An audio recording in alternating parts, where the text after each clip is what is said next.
అందరికీ నమస్కారం అండి. ఈరోజు చెప్పే కథ పేరు కొత్త బంగారు లోకం. ఈ కథను రచించిన వారు గోపికృష్ణ గారు. ఇంక కథలోకి వెళ్తే, రాత్రి మా ఆవిడ చేసిన వెజ్ బిర్యానీ, పన్నీర్ కర్రీ సుష్టగా తిని పడుకున్న మధ్యరాత్రి నా చేతివేలు చుర్రామనడంతో ఉలిక్కిపడి లేచి చూచిని పరీక్షగా చూసా వేలు వంక. చూపుడు వేలు మీద చిన్న రక్తపు బొట్టుతో పాటు సన్నగా నొప్పి గబుక్కున లేచి పెద్ద లైటు వేసి మంచం కింద అటూ ఇటూ చూసా. ఒక ఎలుక నా కాళ్ళ మధ్యలో ఉండి చెంగున దూకి పారిపోవడంతో ఇది దాని పనే అని అర్థమైంది. ఒక చిన్న కర్ర తీసుకుని దానికోసం శబ్దం చేస్తూ వెతకసాగాను. కొద్దిసేపుకి అది బాత్రూంలో వంటింటి బీరువా కింద దాక్కుంటూ నన్ను ముప్పతిప్పలు పెట్టసాగింది. నేను కూడా వదలకుండా దాని వెనకే కర్రతో శబ్దం చేస్తూ బయటికి వెళ్ళడానికి ప్రయత్నం చేయసాగాను. ఆ ఎలుక నాకు దొరకకుండా ముప్పతిప్పలు పెట్టసాగింది. ఇలా కొంతసేపు గడిచాక తలుపు కొట్టిన శబ్దం అయింది. ఈ టైంలో ఎవరా అని తలుపు తీసి నాకెదురుగా పోలీసులు, రోడ్డుపైన రక్షక్ వ్యాన్ కనిపించడంతో ఒక్కసారిగా గుండె వేగంగా కొట్టుకోసాగింది.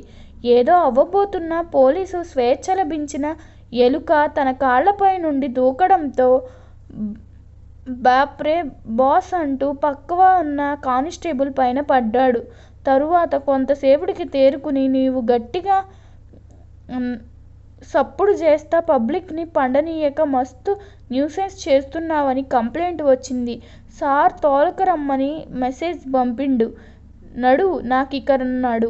అదేంటి సార్, మీరు చూశారు కదా, ఎలుకవి తోలడానికి ట్రై చేస్తున్నా, ఎవరిని డిస్టర్బ్ చేయడం లేదు. నార్ అనే మాటలు వినిపించుకోకుండా ఏమన్నా చెప్పేటిది ఉంటే గిట్లా నాకనాలా సారీ చెప్పు, జల్దీ నడు అనే కానిస్టేబుల్ మాటలకి గత్యంతరం లేక షార్ట్ చేసుకుని వారి వెంట నడిచాడు. మీడియా బాగా ఫాలో అయ్యే మా ఆవిడ 28 నాకు రేకప్ డెత్ కన్ఫర్మ్ చేసుకుని సహాయం కోసం వాళ్ళ అన్నలకి ఫోన్ చేయడం వెనుక నుండి లీలగా వినపడుతుండగా, తీరా స్టేషన్లోకి వెళ్ళిన నాకు రిసెప్షన్లో కూర్చున్న లేడీ ఆఫీసర్ నార్ బిజీగా ఉన్నారు, కొద్దిసేపు వెయిట్ చేయండి అన్న మాటలకి ముందు రూంలో బెంచ్ మీద కూర్చుందామని వస్తుండగా వెనుక పెద్దవారు రూంలో నుండి మాటలు వినబడ్డాయి. వినయం ఉట్టివాడులా, అలాగే మేడం, మేయర్ గారి కుక్కపిల్ల కిడ్నాప్ అయితే ఊరుకుంటామా? తెల్లారేసరికల్లా వెతికించి తీసుకుని వస్తాం మేడం, ఇప్పుడే అని గస్తీ వెహికల్స్ మెసేజ్ పంపిస్తాను మేడం. ష్యూర్ మేడం, తప్పకుండా మేడం అంటూ ఫోన్ పెట్టేసి కుర్చీలో ఫార్చ్యూన్ దిగు సిబ్బందికి అర్జెన్సీ పాస్ చేసి రగడ్స్ అవుతున్నట్టు అనిపించింది. నాకు కుక్కపిల్ల దొరికితే తనకు లభించే ప్రయోజనాల గురించి కొత్త బంగారు లోకంలో ఊహించినట్టు మెల్లగా ముందు రూంలో కూర్చున్న నాకు ఎదురుగా మైక్, కెమెరామెన్తో కనిపించాడు ఒక ఛానల్ విలేకరి. తరువాత తెలిసింది నాకు అతను మా బావమరిది రిక్వెస్ట్తో వచ్చిన వాడని. నా సమస్య గురించి తెలుసుకుని దాన్ని దృశ్యంతో సహా తన ఛానల్కి పంపించాడు. అప్పటిదాకా గోల్డ్ గిల్చుకుంటూ కూర్చున్న యాంకర్ అమ్మ కళ్ళల్లో కోటి దీపాల వెలుగు వచ్చి పని పాట లేని నలుగురు పబ్లిసిటీ పిచ్చోళ్ళని మొహం కూడా కడుక్కోనీయకుండా పట్టుకొచ్చి కుర్చీలో కూలేసి పెట్టింది. చర్చా కార్యక్రమం ఇక చూడండి. రాష్ట్రంలో మొదలైన అలజడి ఛానల్లో చర్చ పాచిపళ్ళ కంపుతో బహురసవత్తరంగా సాగుతోంది. అందరూ పూనకం వచ్చినట్టు ఊగిపోతూ ఎలుకల బారి నుండి ప్రజల్ని కాపాడలేని నాయకుల రాష్ట్రాన్ని ఉద్ధరిస్తారని, తక్షణమే చేసి ఎలక్షన్ నిర్వహించాలని విల్లురు చిరిగేటట్టు చరుస్తూ గోలగోలగా అరవడం. ప్రతిగా అధికారపక్షం వాళ్ళు మా నాయకుడు ప్రజాపక్ష సాతి ఎన్నో బంధు పథకాలు ప్రవేశపెట్టారని ప్రతివాదనలతో ఛానల్ స్టూడియో పైకప్పు ఎగిరేటట్టు అరవసాగారు.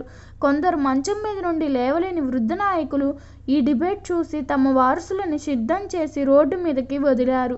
వాళ్ళు తమకున్న విద్యార్థి సంఘాల పరిచయం మీ పిల్లవాడిని కలుపుకొని ప్లే కార్డులు పట్టుకొని అమెంబులి ముట్టబడి అంటూ భారీ ఊరేగింపడం మొదలుపెట్టారు. హైకమాండ్ ఆదేశంతో ఎలాగైనా ఈసారి రాష్ట్రంలో తమ పార్టీ అధికారంలోకి రావాలని ప్రజా సంక్షేమ యాత్ర కొనసాగిస్తూ మరో యువ నాయకుడు అసలైన ప్రజాపక్షపాత ప్రభుత్వం ఆడే ఎన్నో విపత్తులు ఎదుర్కొంటున్న రైతన్నలకు ఎలుకలు కూడా తీవ్ర హాని కలిగిస్తున్నాయి. మేము అధికారంలోకి రాగానే ఈ సమస్యను సమూలంగా నిర్మూలిస్తాము అంటూ ఛానళ్ల వారి ముందు ఉపన్యాసం దంచసాగాడు. ప్రత్యేక రాష్ట్రం ఇచ్చిన కూడా ప్రయోజనం పొందలేక చతికిలబడ్డ పెద్ద పార్టీ రాష్ట్రం కొత్త అధ్యక్షుడు కూడా యథాశక్తి ప్రభుత్వం మీద విరుచుకుపడ్డాడు.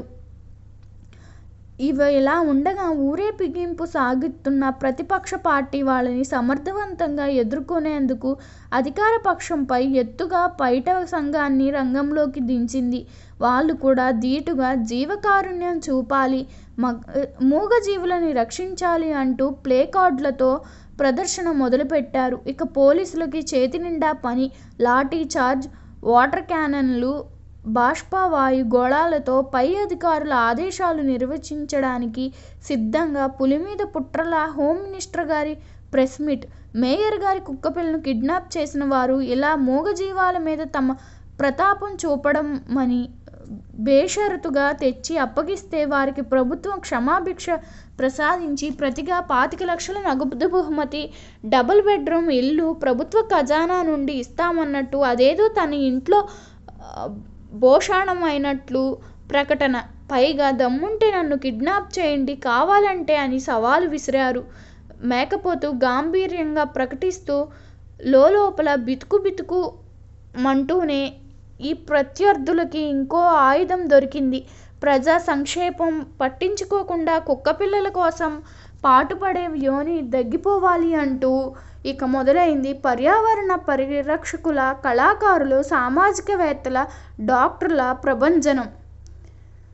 ఒక ఔత్సాహిక కళాకారుడు రాజమౌళిని ఆదర్శంగా తీసుకుని ఎలుకని ముఖ్య పాత్ర చేసి ఒక నవరస చిత్రం తీసి యూట్యూబ్లో అప్లోడ్ చేశాడు. కవులైతే పుంకానుపుంకాలుగా రచనలు, ఎలుకల్ని సమర్థిస్తూ కొందరు, విమర్శ చేస్తూ మరికొందరు, డాక్టర్ల వ్యాసాలు ఎలుకలు కరిస్తే వీర జాగ్రత్తలు తీసుకోవాలి, ఏ మందులు వాడాలి అంటూ ఎవరికి తోచింది వాళ్ళు కూడా తెలియజేస్తూ ఇవన్నీ గమనిస్తున్న ముఖ్యమంత్రి గారికి చిర్రెత్తుకొచ్చి గిదేం పంచాయతీ బాయ్, మా ఓన్ని గీడ కూసోబెట్టి నేను సెంట్రల్ చక్రం దిప్పుదామనుకుంటే పాటు లొల్లి వెడుతుండ్రు అనుకుంటూ ఆయన కూడా ఒక ప్రెస్ మీట్ పెట్టితో పనివాళ్ళు గీసుకుంటూ లొల్లి నెడతారు ఫక్కర్ జైకుండి మీ ఇంట్లో పెద్ద కొడుకు లెక్క అన్ని అరుసుకుంటూ ఎలుగుబందు పథకం కింద ఎలుకల సంరక్షణ కేంద్రం పెట్టి వాటిని సాదుతాము, ఎన్ని వేల కోట్లు అయినా ఖర్చు పెడతా, బేఫ్కిర్ ఉండుండ్రి, నన్నే గెలిపించి మళ్ళా మంచిగా ఉండుండ్రి అంటూ ప్రకటన చేశారు. ఇంతలో దబ్బుమన్న శబ్దం వినిపించింది. ఉలిక్కిపడి లేదా జేబు దొంగని పట్టుకుని సన్మానం చేస్తున్న పోలీసులని చూస్తూ ఇంతసేపు నేను ఊహాలోకంలో ఉన్నానా అనుకుంటూ లేచి నిల్చున్నా. ఇంతలో ఒక ఆఫీసర్ నన్ను సమీపించి, సార్, పెద్ద సార్కి మీరు చాలా ఇన్నోసెంట్ అని కన్వీనియన్స్ చేసినా, లేకుంటే పెద్ద పరేషాన్ అవుతుండి సార్, మీ మీద కేసు లేకుండా చేసుండి, మీరు మంచిగా ఇంటికి పోండి అన్న మాటలకి జేబులో నుండి 500 నోటుకి రెక్కలు వచ్చి ఎగిరిపోతుండగా బయటికి నడిచా, బతుకు జీవుడా అంటూ. ఈ కథ మీకు నచ్చినట్లయితే నా ఛానల్ను సబ్స్క్రైబ్ చేసుకోండి. అలాగే మీ అభిప్రాయాన్ని కామెంట్ రూపంలో తెలపండి. ధన్యవాదములు.